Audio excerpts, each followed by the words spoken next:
যে কোনো দুর্যোগ এলে কি কি করণীয় তার একটা সম্পূর্ণ গাইডলাইন তৈরি করা আছে আমাদের। কাজেই এটা প্রথমে করতে বেশ যথেষ্ট বেগ পেতে হয়েছে। আমি নিজে আমাদের দুর্যোগ মন্ত্রণালয়ে নিজে বসেছি এবং তারপর আমরা বসে বসে আমাদের একটা অভিজ্ঞতা থেকে আমরা এখন এমনভাবে প্রস্তুত যে কোনো দুর্যোগ আসুক না কেন আমরা তা মোকাবেলা করতে পারি। এবং আমরা এখনও আশ্রয় কেন্দ্রগুলি করছি, কিন্তু সেই আশ্রয় কেন্দ্রগুলি মাল্টিপারপাস, অর্থাৎ বহুমুখী ব্যবহার যেন হয়। সেখানে স্কুল, স্বাস্থ্যসেবা, অফিস, নানা ধরনের কাজে ব্যবহার হয়। কিন্তু আবার যখন দুর্যোগ আসে তখন মানুষের আশ্রয় দেওয়ার ব্যবস্থা, সেই সাথে সাথে গৃহপালিত পশু পাখিও যেন আশ্রয় পায় সেই ব্যবস্থা আমরা নিয়েছি। সেই সাথে আমাদের যারা প্রতিবন্ধী তারাও যেন এই আশ্রয় কেন্দ্রে আসতে পারে।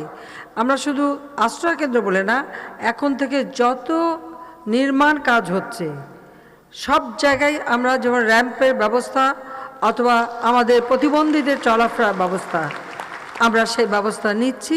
দুর্যোগের আগাম সতর্কবার্তা এবং দৈনন্দিন আবহাওয়া বার্তা জানতে মোবাইলে 1090 নম্বর এই টোল ফ্রি IBR পদ্ধতিও চালু করা হয়েছে।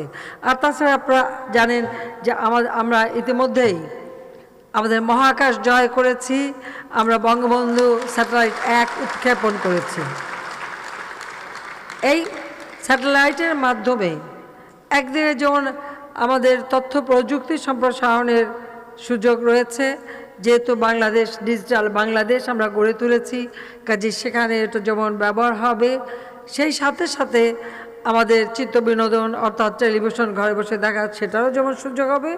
সবথেকে গুরুত্বপূর্ণ হলো যে কোনো দুর্যোগের পূর্বাভাস পাওয়া এবং দুর্যোগ মোকাবেলা করার এবং প্রস্তুতি নেওয়ার সুযোগটাও আমরা এই স্যাটেলাইটের মাধ্যমে পেতে পারবো।